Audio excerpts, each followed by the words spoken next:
Matematika itu ada di sekitar kita. Kita akan membuktikannya di materi aritmatika sosial. Assalamualaikum. Halo adik-adik. Perkenalkan, saya adalah mahasiswi Fakultas Ilmu Tarbiyah dan Keguruan Prodi Pendidikan Matematika dari Universitas Islam Negeri Raden Fatah Palembang. Sebelum itu, kita cek dulu yuk kompetensi dasar dan indikatornya. Kompetensi dasar menyelesaikan masalah berkaitan dengan aritmatika sosial, penjualan, pembelian, potongan, keuntungan, dan kerugian. Indikatornya, pertama, siswa mampu memahami konsep aritmatika sosial. Kedua, siswa mampu menyelesaikan permasalahan mengenai aritmatika sosial. Dan selamat belajar adik-adik. Pak Tommy adalah seorang pengusaha kafe. Kafe Pak Tommy selalu ramai akan pengunjung setiap harinya. Namun, semua berubah semenjak COVID-19 masuk menyebar ke seluruh dunia. Berbagai kebijakan pemerintah pun mulai berlaku, mulai dari memakai masker, menjaga jarak, hingga PPKM.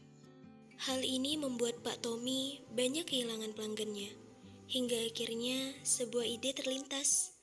Ia akan menjual semua makanan di kafenya dengan diskon 40%. Nah, di dalam matematika, hal ini disebut juga dengan potongan harga. Lalu, berapakah harga makanan di kafe Pak Tommy setelah dikurangi potongan harga sebesar 40%? Yuk kita cari sama-sama.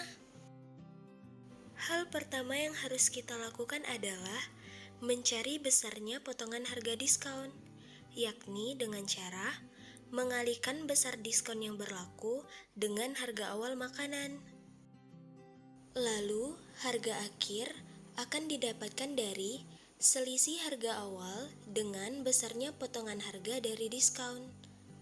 Selanjutnya, kita substitusikan pernyataan yang ada ke rumus tadi, sehingga hasilnya adalah pizza dengan potongan harga sebesar 10.000, kentang goreng dengan potongan harga sebesar 8.000, nasi goreng dengan potongan harga sebesar 10.000, dan kopi dengan potongan harga sebesar 2.000. Jadi, harga makanan di kafe Pak Tommy setelah mendapat potongan harga sebesar 40% adalah sebagai berikut. Nah, setelah mengumumkan idenya, kafe Pak Tommy pun kembali berdatangan pengunjung.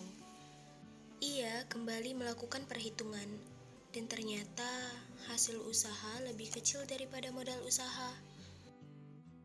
Nah, di dalam matematika, hal ini disebut kerugian, di mana modal usaha lebih besar daripada hasil usaha. Lalu, berapakah persentase kerugian Pak Tommy? Yuk kita hitung sama-sama. Persentase kerugian dapat dihitung, yakni dengan rumus selisih modal usaha dengan hasil usaha dibagi dengan modal usaha dikali dengan 100%. Selanjutnya, kita substitusikan pernyataan yang ada ke rumus persentase kerugian tadi, sehingga didapatkan hasil sebagai berikut. Ternyata, kerugian kafe Pak Tommy sebesar 40% dari modal. Hal ini membuat Pak Tommy terpaksa harus menutup kafenya. Nah, jika modal usaha lebih besar daripada hasil usaha disebut kerugian, lalu apa yang terjadi apabila modal usaha lebih kecil daripada hasil usaha?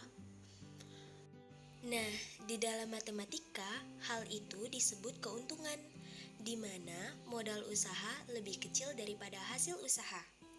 Lalu, bagaimana cara menghitung persentase keuntungan? Persentase keuntungan dapat dihitung dengan rumus, yakni selisih hasil usaha dengan modal usaha dibagi modal usaha dikali 100%. Nah, hasil yang didapat nanti disebut persentase keuntungan dari modal. Bagaimana nih adik-adik? Terbuktikan bahwa matematika itu memang ada di sekitar kita. Hanya saja kita kurang memahami dan kurang menyadarinya. Nah, sampai di sini dulu ya video kita kali ini. Sampai jumpa di video selanjutnya.